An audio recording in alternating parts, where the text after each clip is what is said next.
please raise their hand. UN diplomats failed to agree on a resolution to renew the UN mandate permitting aid deliveries across the Syria-Turkey border at Bab al Hawa. Those against. Russia exercised its veto against a Western-backed resolution that would have kept open the Syria border crossing for another year. A similar Russian-backed measure for a 6-month extension didn't get the 9 votes needed to pass. Washington's UN Ambassador Linda Thomas-Greenfield called Moscow's approach to the negotiations greedy and unprofessional.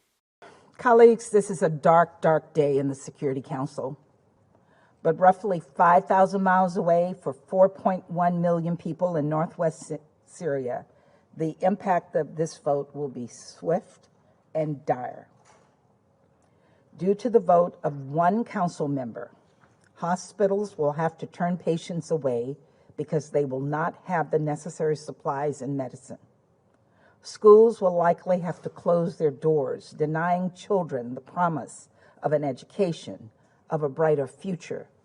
Nutrition assistance that 85,000 people rely on to survive will be cut off, as will life-saving dignity kits for 250,000 women and girls. Russia's deputy UN ambassador called the U.S. speech empty and cunning. In your words, you always say that you wanted the situation to improve, but in fact, it was shown that all of this was cunning and it was false. Today, that has been demonstrated with the situation with the cross-border mechanism.